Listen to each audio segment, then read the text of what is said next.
ku kapeesa nga babadde bamutegeera. Tutambule paka ssaawa 8 mwe tugenda okufunira service, tweyongereyo nga tutambula paka ku ssaawa 10 bwe tugenda okuba nga tuwerekera omubiri gwa muganda waffe Kapeesa. Naye twagala kwebaza nnyo abantu abatusuziza mu budde obw'ekiro, obutabadde bulungi nnyo, obudde wadde obw'empewo, obudde obutabadde bwangu nnyo. Buli omu eyavudde gye yavudde n'ajja, buli omu alina kye yakoze, tugamba nti weebale nnyo era weebalire ddala. Temujjanga okwo.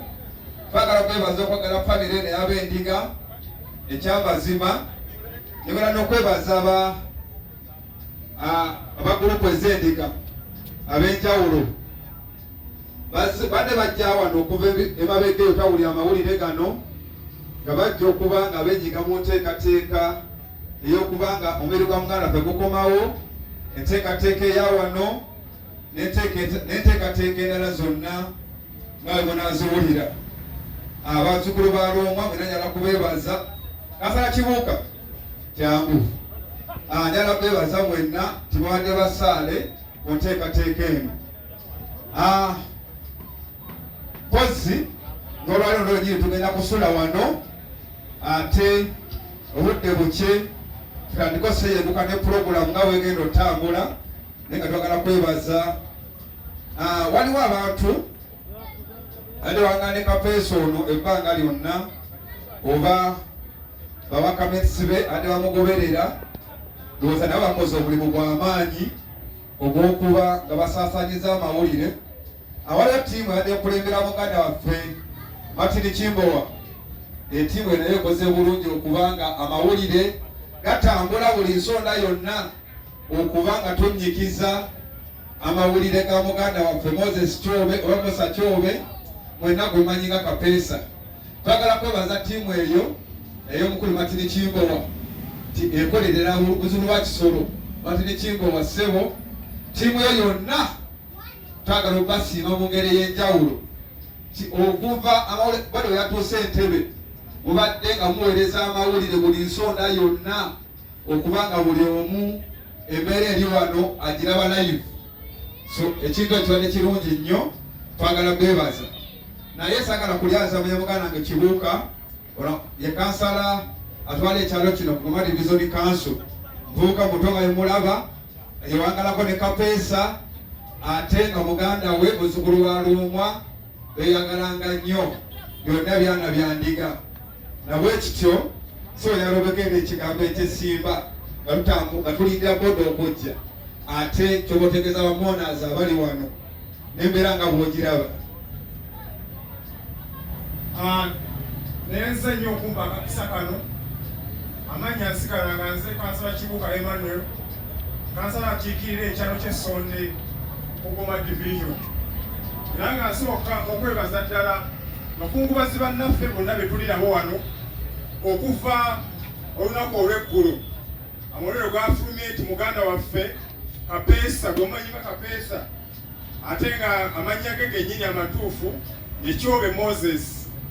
Kati ate nze nti nafuna omukisa, nze yasooka okufuna amawulire wano e Uganda ag'okufa kwa muganda waffe.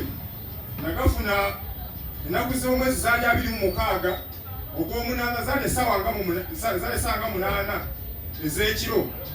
Nenfuna message okuva nagijja Dubai, waliwo bannaffe abali eyo, nampa information eyo naŋŋamba ekibuga ekiriwo wawo information etambula wano nti Kyobe afudde, kubanga ffe twalinga tumuyita Kyobe. Naŋŋamba Kyobe afudde, naye nti tewali e Uganda amawulire ago tegannasaasana ne famire essaawa eno temanyi, namugamba nti kituufu tewali amanyi. Era wampa information eyo nalisedize entinda kwekubira omukadde wange Balukaake, nesooka mugamba nti olina amawulire gonna gonna gwe waafunye mu kikaati waliwo afudde nga talina information gy'alina. Ne mugamba naye nze kyempulidde bangambye Kyobe afudde, nga naye yennyini takimanyi. Ne mugamba kale kansooke nkonfaminga information eyo tulabe ekinaddako. era amasimu we gatandikira okunkubirwa engeri ginali nti nzaata aleesa amawulire then ku makya we byatandikira buli omu ku social media ebitandika okuyutiŋŋana nti muganda waffe yali avudde mu bulamu bw'ensi eno naye nga kyatubawala kyali kya nnaku nnyo ate ngera tukyali mu kunyolwa okw'ekika ekya waggulu naye nga we tulindirira omubiri gwa muganda waffe okutuuka wano e Sonde kyemmanyi nti guli mu kkubo ssaawa eno era kyemmanyi mu ssaawa ng'emu okuva kati gujja banga gulandinze e Sonde wano era nga abakungubazi njagala ffenna tubeere nga tulisiivinga omubiri gwa muganda waffe nga we twaba ne puroguramu ezinaddako nga tujja kubanga tuzibategeeza.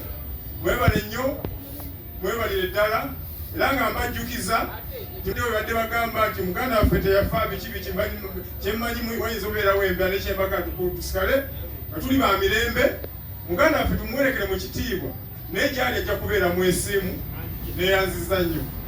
Bigambo bya kusoberwa, bigambo bya kyubeera, bigambo si birungi nnyo kubanga ekyamazima kapeesa oyo twali tumusuubiramu ebintu bingi ng'ab'olujja luno olwa Kirifutiyingi, nga ab'ekika ky'Endiga, ab'ekyalo kino Sonde ne bannayuganda bonna okutwalira awamu kubanga ekyamazima abalala kyagatta ku ggwanga kyotayinza kubuusabuusa kyoba kino oba kiri.